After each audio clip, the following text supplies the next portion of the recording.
All right. Hey, we're on Ward Wrestling Live here. It's our 4 o'clock hour. And before I get into introducing our guest, um, there was a loss in the wrestling community today. It was the assistant coach at CSU-Pueblo. He passed away in a rafting accident today. And we just want to reach out and send our condolences to him, his family, his community, his wrestling team. He had been there for 12 years. And I would just like to take a moment of silence and just show our respect to him and his family.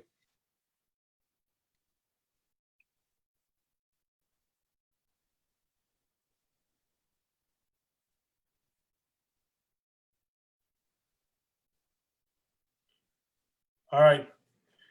Thank you, wrestling community. Obviously, that's a tough situation there, and our blessings and our prayers are with you up in Colorado State University, Pueblo. And we wish you all the best. Keep your head up out there. And obviously, things are tough right now, and you'll get through it. On a brighter note, we have Mr. Kolton Kersten here, the assistant coach at Iowa Central. Iowa Central is also one of his wrestling homes that he wrestled at. He also wrestled over at Midland U. He was a 3-time national qualifier, 1-time state placer, and a 4-time state qualifier in Illinois in high school. The really, really awesome thing about this guy is it wasn't awesome that he caught bacterial meningitis, but they told him he had 10% chance to live. So he was basically circling the drain, and he was like, hell no, it ain't my time. And he beat it, and he's going to tell us his story.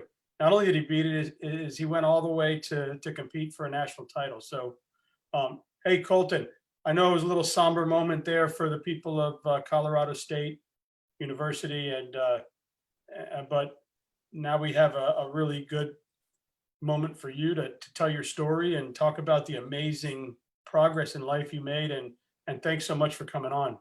Absolutely. Thanks for having me. Don't mean to correct you. I was a 4-time state qualifier in Iowa, but it's all good. So anyways, what did I say? Illinois. Oh, I had Connor Beebe on today. Oh, he was 4-time in Illinois. So my bad. Iowa. Yeah. So I'm from Logan, Iowa. I guess you could say I was kind of born into the sport. So my uncles, my 2 uncles, my dad, they both, they were all the coaches at Logan Magnolia High School, and they had coached there since who knows how long. But so again, like I said, I was just kind of really just born into it. Yeah, I mean, I basically just did wrestling all through elementary, high school, and junior high, everything. So they're my coaches all the way through. And that's awesome. So obviously your upbringing was incredible, all wrestling all the time. Right. Dad was a coach. And then you ended up out at Iowa Central, right? So yeah, talk about your time there. Yeah, so I was a 4-time state qualifier at Logan Magnolia. And pretty much I wanted to get to another place where it was just like wrestling was life, you know what I mean? And Iowa Central is definitely the place for me. Coach Luke Moffitt, he was a Big Ten Wrestler of the Year for the Iowa Hawkeyes. So he was a big name and a guy that I grew up watching on television, you know. And I guess the first duel that I watched when I went up to go visit Iowa Central, it was lights out. It was phenomenal. You know, you had guys that were announcing their stats. They were multiple time state champions from all these different states. And so it was kind of just a no-brainer for me to go to Iowa Central. It was almost like a small Division I school at a community college. So it was cool. Yeah, so that's cool. So you're wrestling, you're getting through the first couple of years. I know that at one point there you transferred to another college, and then talk about that transition, and then your first couple of years in college, and then just yeah. So when I was at Iowa Central, my first year there, I got my butt kicked, to be quite honest with you. I went into the room. I was getting my butt kicked by all my partners. They were, Fargo All-Americans, multiple time state champs from, California or whatever. And I was just a state qualifier from Iowa. So basically I took my lumpins, and I think it got to a point where second semester, I told myself, I'm like, I got to give it my absolute all. I got to give it 100%.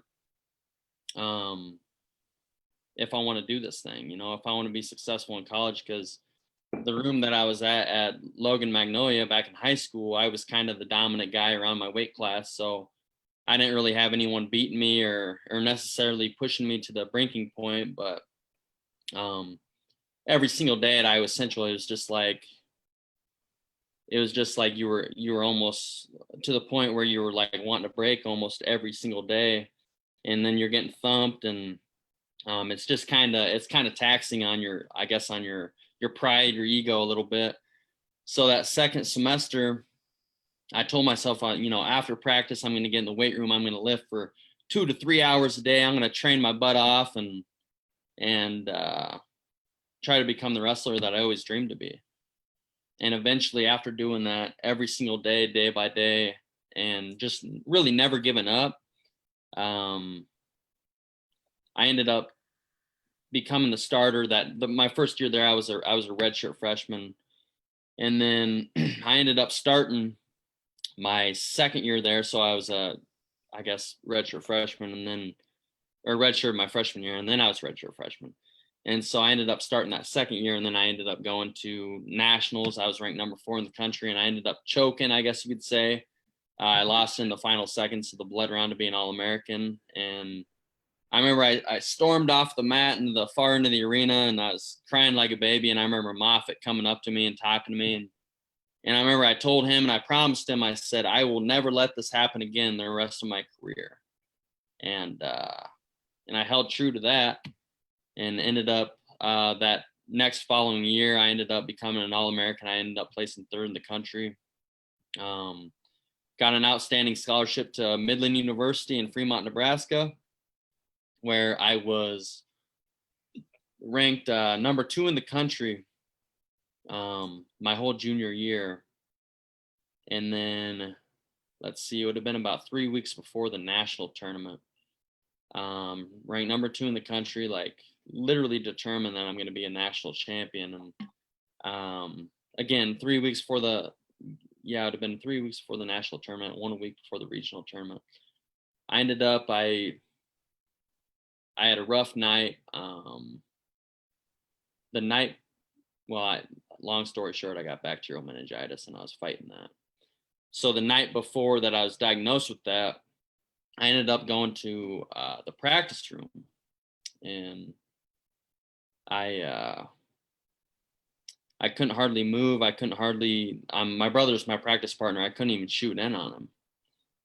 And I remember I looked up at my brother, and I'm like, man, I can't do this. I go, I don't know what's wrong with me, but something's severely wrong.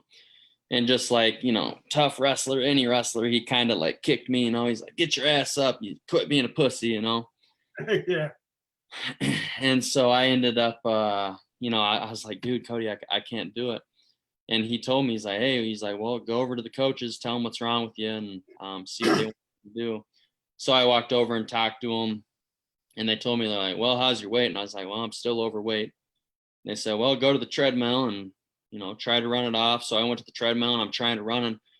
And as I'm running, there's people lifting in the gym. And I remember they were looking at me like, man, what's wrong with this guy? But I was like, almost to this point, I was almost hallucinating, because I was so, something was wrong with me. And I was looking out the window to make sure the coaches, because I stopped running, and I just laid down on the weight room floor. And I remember I was looking out the window and seeing if the coaches were watching to see if I wasn't running. And as soon as practice got over, I went up and talked to them. I was like, hey, I still don't feel good. And they said, well, go to the YMCA and try to get another workout. So I jumped in my truck, and I'm driving to the YMCA. And about halfway there, I'm like starting to like, almost get wobbly on the road, like I'm gonna pass out. And I said screw it, and I ended up driving to urgent care, where they kind of took care of me a little bit, and they didn't know what to do with me, so they sent me to the hospital, and they diagnosed me with mono that night. Oof. And so I guess we're kind of like panicking, like, we got regionals in a week. What are we gonna do? He's got mono and everything, and so that was kind of the big thing. And they ended up, like I said, diagnosing me with that, and they sent me home with Tylenol, right? So they sent me home with Tylenol. I got mono, and I ended up. My parents came down to see me. They drove me back to my apartment. And when I was in my apartment, I was having a hard time sleeping. I remember I had to go sit in the bathtub, and I just turned the water on, just let the water run on me, and I was just puking all night between my legs. And I remember my brother, he's kind of tough on me, but he's like, man, he's like, you puke like a girl, dude. What the hell's wrong with you? And so after I ended up getting everything out of me, I tried going to bed for a while, and I don't know, it seemed like I maybe got about an hour of sleep that night. And it was probably 5 o'clock in the morning. I realized, I was like, wow, I can't even hardly walk right now. Like, what the heck's wrong with me? So I rolled off of my bed onto the floor, and I crawled from my floor in my room out to the futon so my roommates could come find me. And so I'm laying there on the futon waiting for them to wake up for their 8 o'clock class so they could see me. And they come outside, and they took a look at me, and they see these like dark bruises, these dark, almost purple, blackish rashes all over my arms and legs. You can kind of see my scars there a little bit, but they see that stuff. And my one roommate, Jacob Oshino, he took one look at me, and he's like, dude, like, I'm taking you to ER right now. And so he loaded me up, and he was a little 141 pounder, and he put my arm around his shoulder and got me up, and he walked me down 2 flights of stairs. And it was like with every single step that I took, it was like I was almost screaming and yelling in excruciating pain because my body hurt so bad.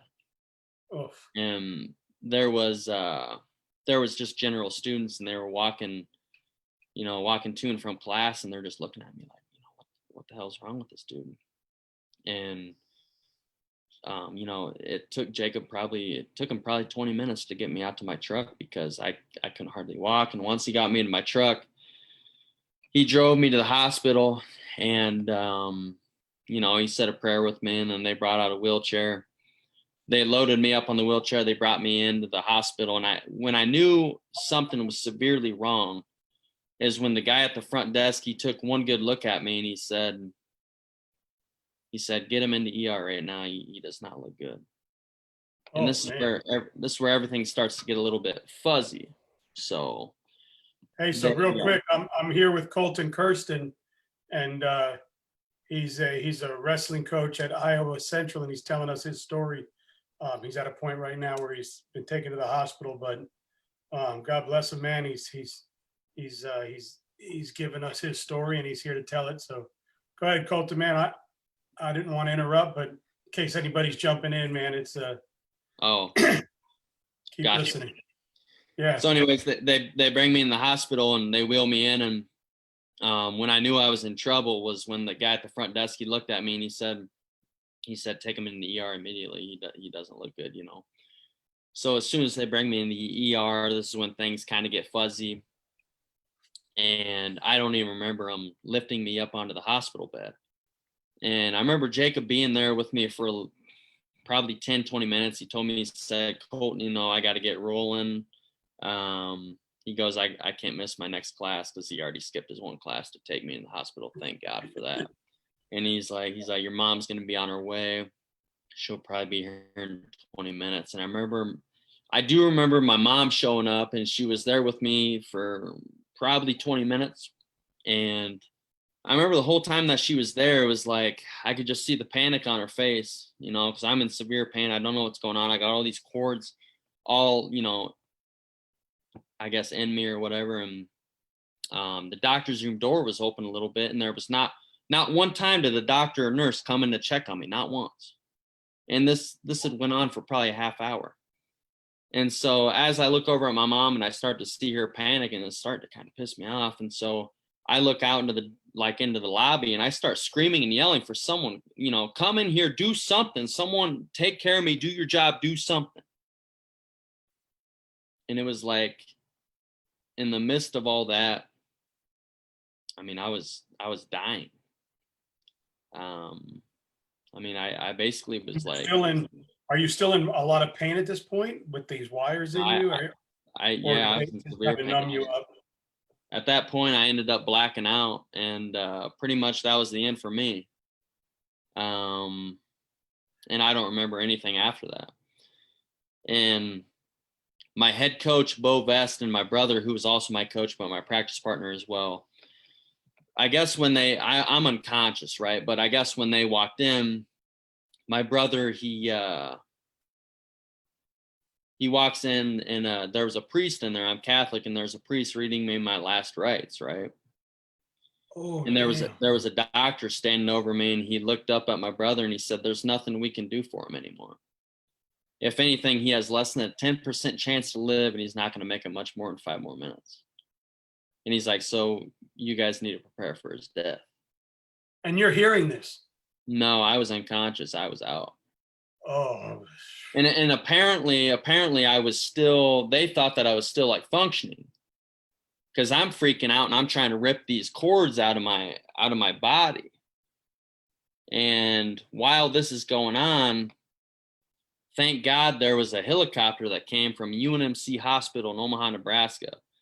And they landed to come pick me up. And while they were waiting for this helicopter to come, I mean, God bless them, because it'd be hard for me to do this. But my head coach and my brother, they had to get on top of me, and they had to hold me down, because they were afraid that I was going to rip everything out of my body, like all the cords and stuff. So, anyways, you just had enough, huh?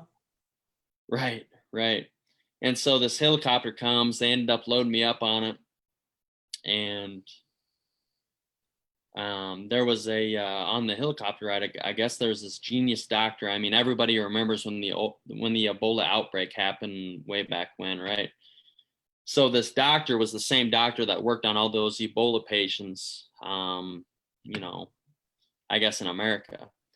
So thank God for that dude, because he's like, what are the chances, right? Right. What So are the chances he calls up to the helicopter and says, "What's wrong? What's wrong with him? Tell me his symptoms." They tell him everything, and he goes, "Listen," he goes, "he has bacterial meningitis.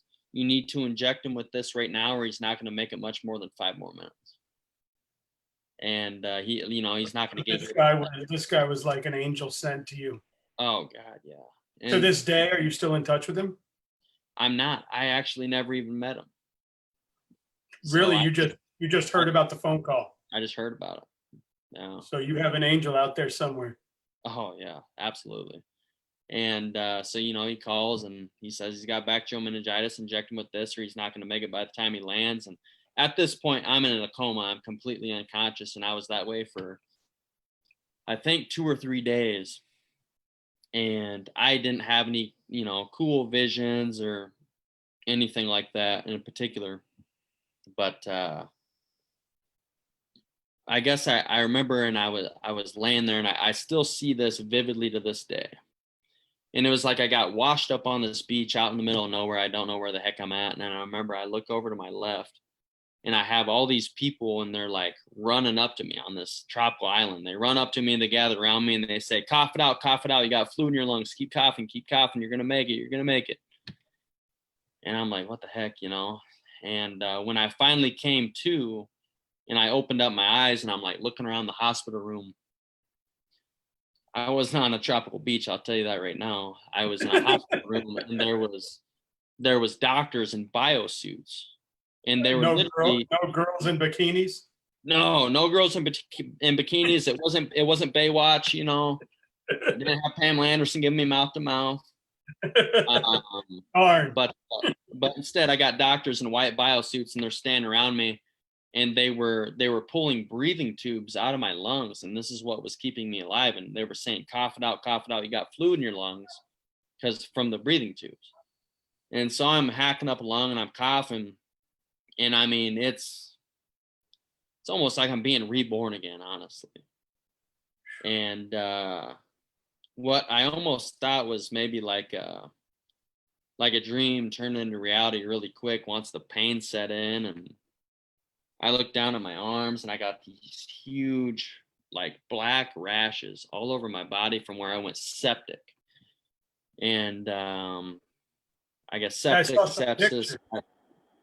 Yeah, and it's almost like all red or something. It looked like reddish blue. Right. And it's almost like you got flesh-eating acid running through your body, eating your body from the inside out. That's literally what it is. And then your coach showed up, right? Say what? At this point, is this when your coach came in and when you were told? No, not yet. And so I came to, and then the pain set in. I see all these dark rashes all over my body. I'm in severe pain. My arms, my legs, my hands, and my feet are so swollen that I was asking doctors like every single day for 3 weeks if I was going to keep my limbs. But it was like, not only that, I was asking doctors the question every single day if I was going to live to see the next, because that was the talk, And so to hear that at the age of 22 years old, man, it's like nothing you'd ever believe. You made it past their 5 minutes. It's crazy. Right. And so this is like 3 weeks later now, right? You're talking. No, this is the beginning of it. This is just the beginning. And eventually those dark rashes, they broke open, and it basically was like, it's weird to say, but it was almost like acid just eating my body from the inside out. And I had these huge gaping holes in my skin. And on top of that, I was losing weight like crazy. I ended up losing over 65 pounds in 2 weeks in the hospital. Wow. Let's see those scars. Right. So that's just the scars on my arms right there. And that's from where it came open. And yeah. Wow. But yeah, so anyways, that's where it broke open. And believe it or not, I actually had the rashes all over my body, but they ended up putting me in a hyperbaric chamber, which thank God for that. Because sound is, can you hear me? Yeah, I can hear you. Okay. I lost your sound for a second. Sorry about that. Oh, gotcha. Can you hear me now? Yes, sir. So the hyperbaric chamber, it was kind of a research project really, and they put me in there thinking that it would save my skin, and thank God that it did, because I had the rashes all over my body, on my face and everything. So if it wasn't for that and those rashes would have broke open, I would have scars all over my face, all over my body. But thank God I just have it on my arms, and now I have a really cool I guess a scar sleeve from God, So I think it's cool now, but man, the pain that I went through was absolutely unreal. I can't even explain how bad it was. But I ended up losing 65 pounds in 2 weeks in the hospital. And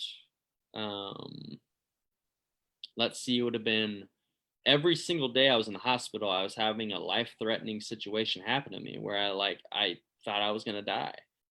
And I think it was at about the 2-week mark. I remember there was one day I had a really good day, and there was no life-threatening situations happening to me or nothing. And I remember the nurse, she had to pull an IV PICC line out of my right arm and put it into my left, because if you keep it in your vein too long, you can get an infection. So you have to move it from one vein to the next. And the other thing is that if they pull an IV PICC line out too fast out of your vein, that it can cause an air bubble in your vein, and that'll pass through your body and hit your heart and kill you. Oh, like you needed anything else to happen at this exactly point. And so you know where this is going, but the nurse had to exchange the IV PICC line out. And when she did that, I shit you not, I'm pretty sure that like her phone went off on the far table or something like that, and she like got distracted and like pulled it out too fast. And as soon as she pulled it out too fast, I'm sitting there thinking, I'm like, oh shit, this is gonna happen. And it was literally about 3 seconds later, by the time she walked over to that far table, it was like, I remember my grandma was talking to me, and all of a sudden I was like, I can't breathe. And she's like, what's wrong with you, Kolton? And I didn't know what was going on. I was like, Grandma, I was like, you gotta get the hell away from here. I don't know what's going on. And then before I knew it, I couldn't even breathe. It was like my lungs completely suffocated and just like glued themselves together, and I could not get a breath of air open. And honestly, man, that was the scariest moment of my entire life. I had my entire family sitting in front of me where we were just having a casual conversation, and it went from that to me basically dying, man. And they, like I said, I couldn't breathe. It was like I was drowning. And they hit a siren or something, an alarm in the hospital.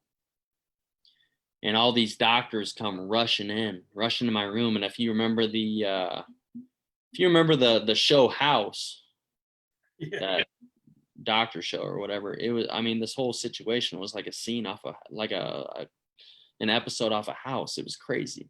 And so all these doctors rush in, and they put this huge bag over my face, and they're trying to pump oxygen in me, and they're trying to open my lungs up.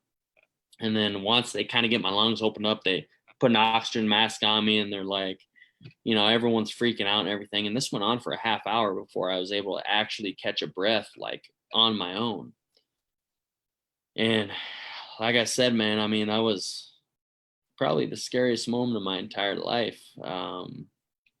When she pulled that IV PICC line out, it was like my vision was starting to go blurry, and sitting there watching my family, and they're just like fading out, you know. And so you can bet as soon as I caught my breath, though, I gave that nurse a tongue lashing, man. So I definitely didn't hold back. I didn't hold back from any of those. I don't think I blame you. And through all this, you're told you're gonna die. You're never gonna wrestle again. Your arms and limbs are messed up.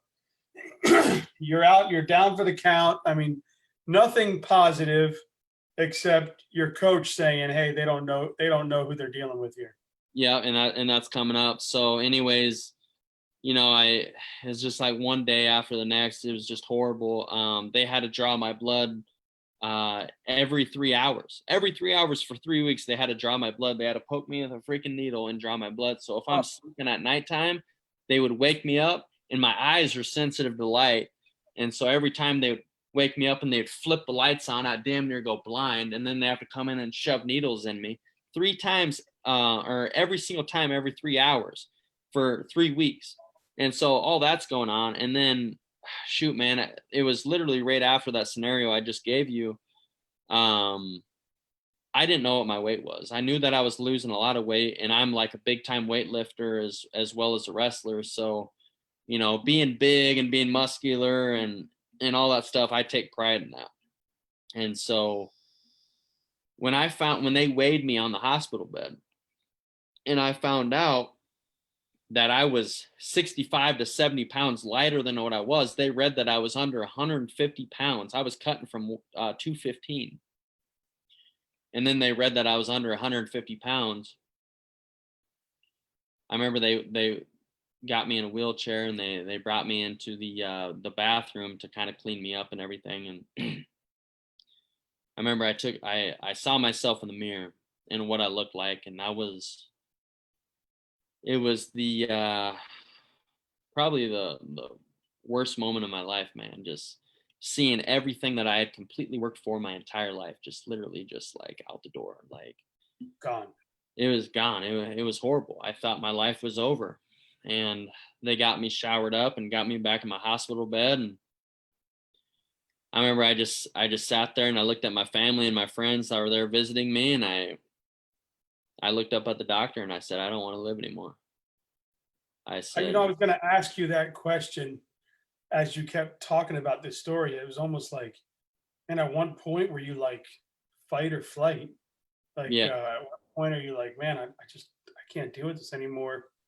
Or do you go to the next level? And to get to this point, if you weren't a wrestler, you think you would have made it this far in this situation? No, 100% no. Absolutely not. And I remember my family, friends sitting there, and it was the worst moment of my life. I I remember I just looked up at my doctor and I said, I don't want to live anymore. I said, it's like, don't let me live. I can't do it. I couldn't eat anything. I had no appetite. I was losing weight rapidly by the day. And they were talking about putting me back on feeding, like putting a feeding tube back in me.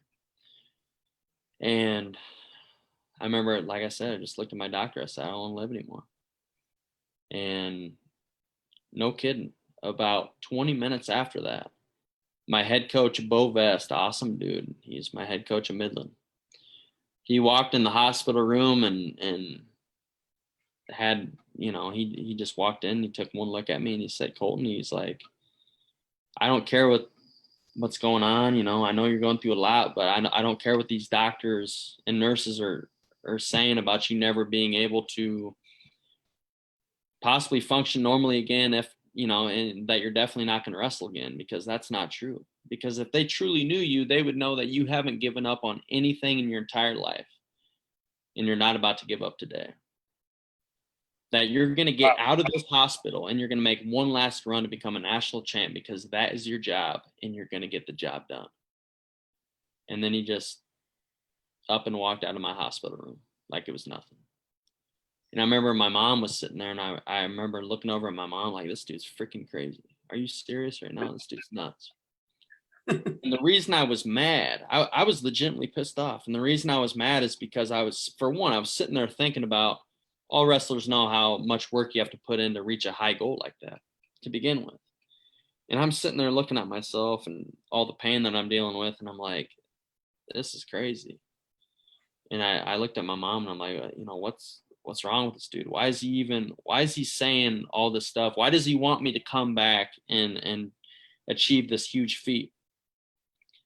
And then as I got to thinking about it, I turned my mentality in from being I turned it from being a victim's mentality to seeing this as the biggest opportunity in my entire life. And as soon as I saw it like that, it was like mind switch. I mean, everything changed for me. What he did was he changed your thought process right there. Exactly. As a coach, he went into coach mode. Right. And thank God he did. And this dude is like, I think the next week he was getting ready to take the team to nationals, and he's sitting there watching one of his guys damn near ready to die, telling him this stuff, and I tell you, it changed my life. It made me really who I am right here today. So you love the guy. Absolutely, man. He's awesome. And like I said, I changed my mind over to, let's do this thing. And I was literally, I had the mindset that I was going to make this happen or I might just die in the process.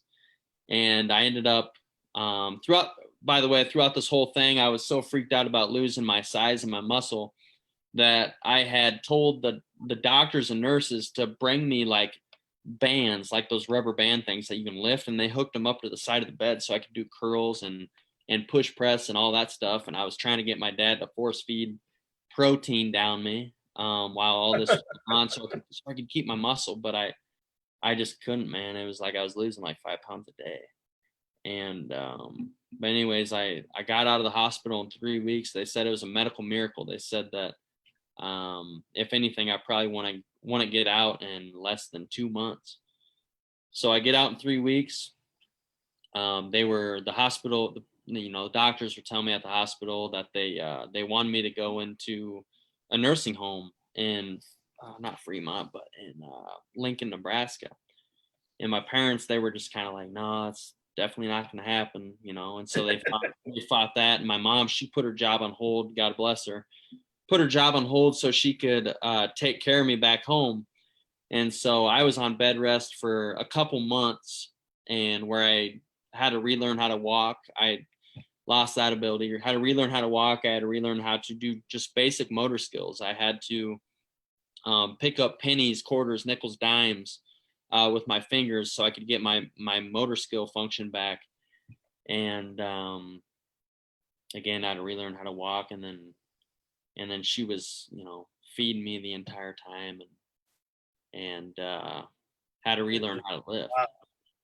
And like, so how long did it take? How long How long did it take that process to get you back to a weight where you were like, okay, I'm prepared to make a run at it now?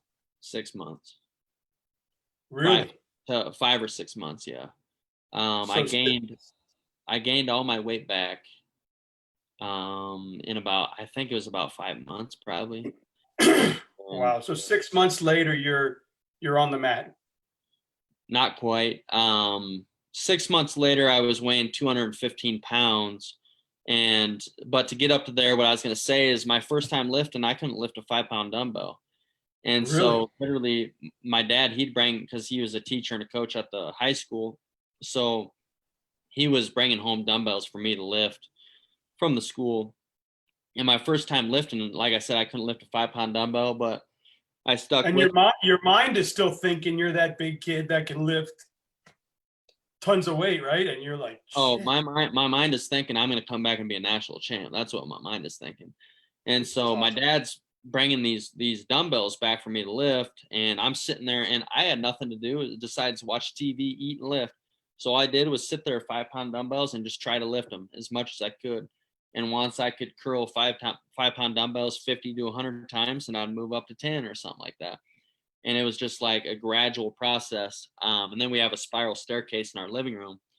So my parents would literally have to help stand me up and walk me over to the spiral staircase, and I would have lifting gloves on because I left this part out too. I was literally shedding my skin like a snake with this bacterial meningitis thing. It killed all the skin cells on my body. So I'm literally peeling skin off of my hands. No shit, like a snake. I kid you not. And so my skin was super tender, like baby skin. So I had to wear lifting gloves whenever I did anything. And so again, my parents, they would help stand me up and help walk me over to the spiral staircase, and then I would reach up and I would grab it and I would try to do pull-ups if I could. And it started off with me not doing one to me repping out maybe one or two, and it was a gradual process. And this whole thing, I did basically by myself with the help of my parents and some family and friends for 6 months. And then before you know it, I'm weighing 220 pounds, 215 pounds, and I'm starting to lift heavy weights like I was before. But the problem is that my hands and my feet are super sensitive. Because of losing the skin, right? Yep. And my nerve damage is so bad. I mean, I had all kinds of surgeries. Like I had a surgery on my ulnar nerve just to release that so I could get the feeling back in my hand. I lost the feeling in my feet. I lost the feeling in my right hand. That took years to get back. And anyways, but Wow. oh yeah. And then at about the 6-month mark, my motor, like my strength was there, but my motor skills weren't quite there. Or I guess my agility wasn't there. That's what it is. So my agility wasn't quite there. So I had to relearn how to basically, get back in my stance, and I would do stance of motion for 10, 20 minutes just to try to get that back. And so anyways, that next year, school year, season or whatever, I just went to Midland. I went part-time because that meningitis will affect your brain too. Not that it did anything permanently to me, but it just, I think it made me harder to focus on what it was I was working on for a little while. And my first semester back in college, school-wise, it was like I was taking one class part-time, and that was literally the hardest semester of my life.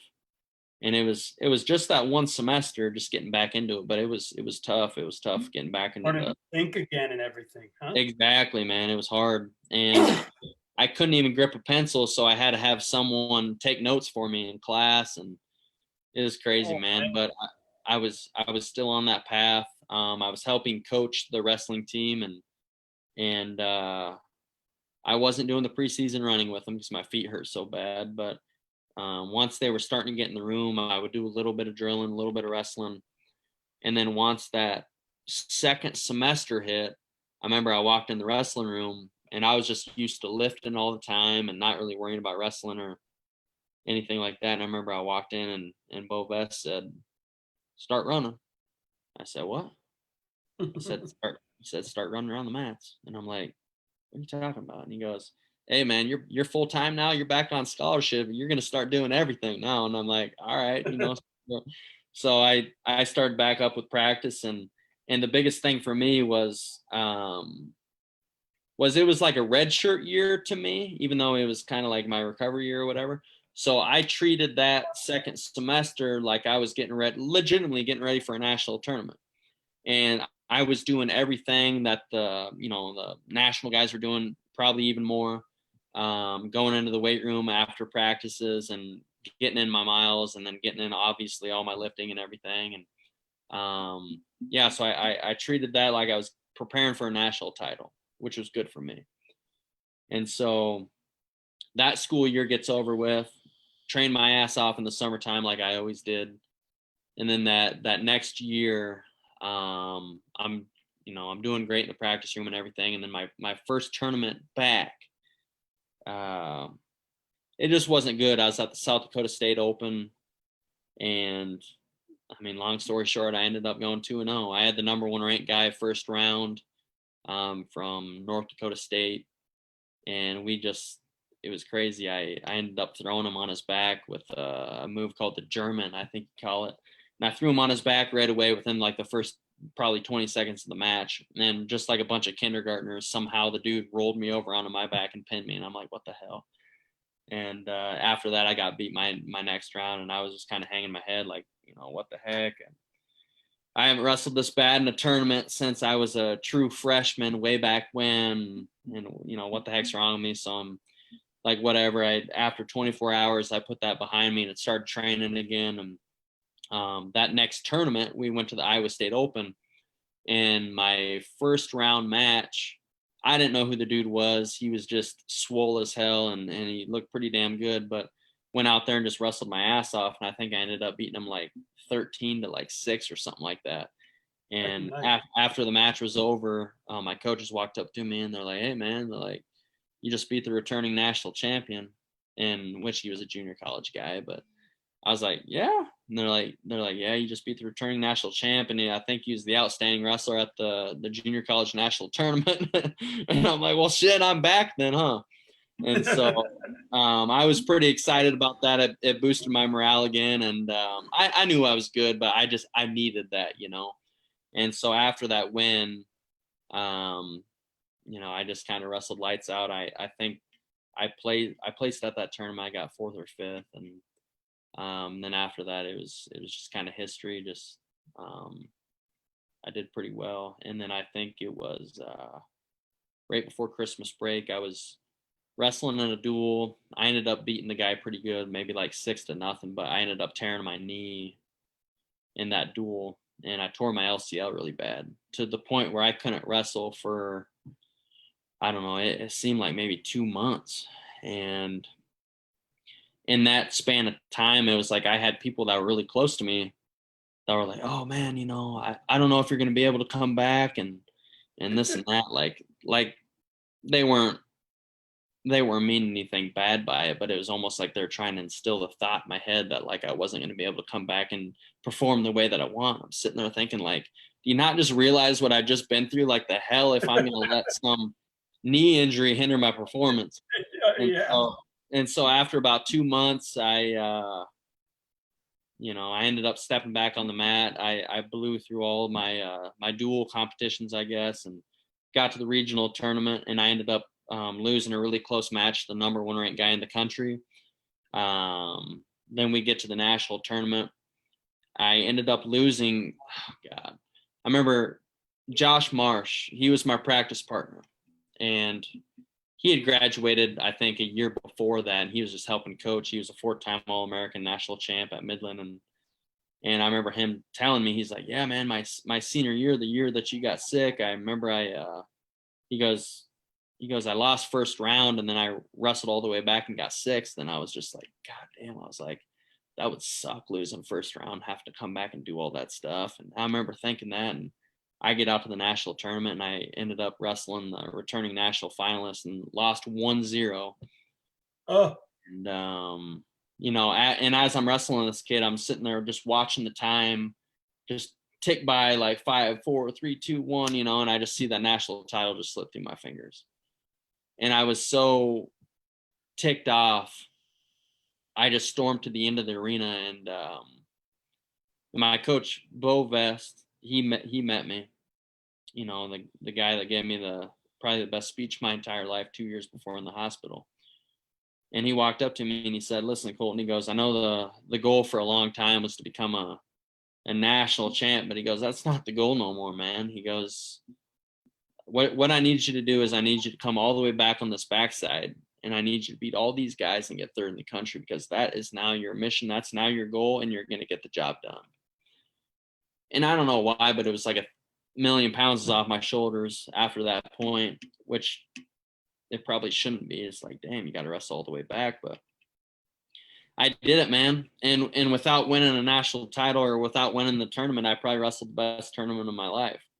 And I did pretty phenomenal. I think I only got scored on one time on the backside, and came back and got third in the country in a pretty dominating fashion. So, and after I got my hand raised for that last time, man, I can't even describe it. That was the best feeling in my entire life. So what an amazing story. Excuse me, I didn't want to like interrupt there because I'm so into it, but right. I was trying to ask some questions and stuff, but so incredible, man, going from being told that it's over to not hey, your wrestling career is over, your life is over. Yeah. Coming all the way back and getting third place at nationals. That's awesome, man. Congratulations. And Thanks. I mean, thank you so much for sharing that story with us and sharing it with the wrestling community. And I hope people share this video and this story with everybody they can share it with, because I think without that wrestling mentality, this young man would never have beat something. And then without a coach, forget the specifics to a wrestling coach, but we all know what a coach means in a kid's life. And to have a coach come in, and he had to have walked into that room and thought, "Oh my God, I want to cry right now," or "Oh my God, I just want to be like everyone else and like hug him," right? But it had to take everything in him to say, "You know what, I'm going to tell him what he needs to hear, and I'm going to walk out and I'm going to pray." And it's huge, because a lot of us, I have teenagers now, and he could care less what I tell him, but if the coach tells him something, it's like, that's Jesus, right?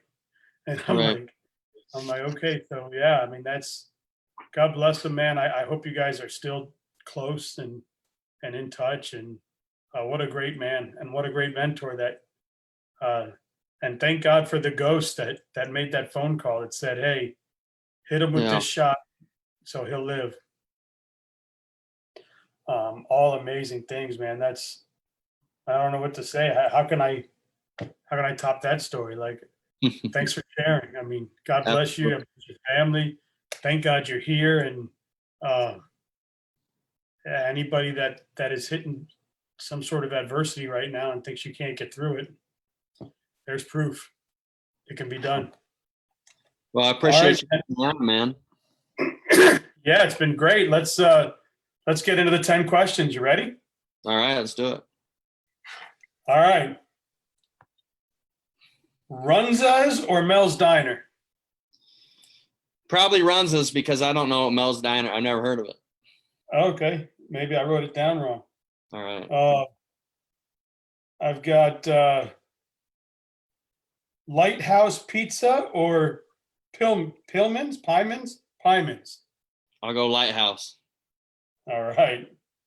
I can't even read my own handwriting. That bad? Kool-Aid or lemonade? We'll go lemonade.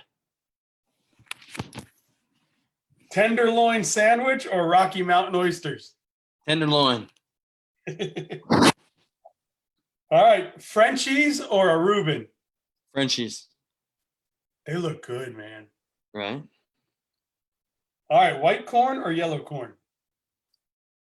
Yellow corn. Cornbread or corn pudding? Cornbread. Big Ten football or Big Ten wrestling? Big Ten wrestling. Henry Dorley Zoo or Henry Dorley Aquarium? Probably the zoo. All right. Chimney Rock or Scotts Bluff? Scotts Bluff. They looked really cool, Wow. both places. But you see, I did some research about where you were. I never been there, but I found some good spots. Cool. And that was super cool. Hey, man, thanks so much for telling me. I tell you what, Florida is one of my favorite states, by the way. So you're definitely representing good, man. Thanks, man. Come on down. Absolutely. And come hang out. Cool. It would be a pleasure to have you. And I don't. What do I do after that story? Amazing. Well, awesome. I appreciate you having me on and just share the story, I guess. So. Yeah, I'm going to click share, and I hope you click share, and I hope people out there click share, and I just hope people hear what you went through and well, awesome. I should have a book probably coming out within the next year. So I've been working on it for a while, but I will have that out. I don't know what it's going to be called, but it's in the process, so it's in the near future. I love it. I hope to get one. Awesome. Yeah, you definitely will. All right, man. Hey, you take it easy. I got a gentleman coming on next, Jason Schweer. He's starting a wrestling program at Rio Grande in Ohio. So it's going to be, I think, an NAIA program. I'd have to ask him, but I think that's going to be a new NAIA program out there in the Rio Grande in Ohio. So it'll be cool. Get him on, talk about the new program coming to the country and obviously the growth of that NAIA. Awesome. Cool. Well, we all need wrestling, so. Yes, sir, man. Hey, you take it easy and God bless. Yeah. Take care, man. Thanks for having me. Later. Yes, sir.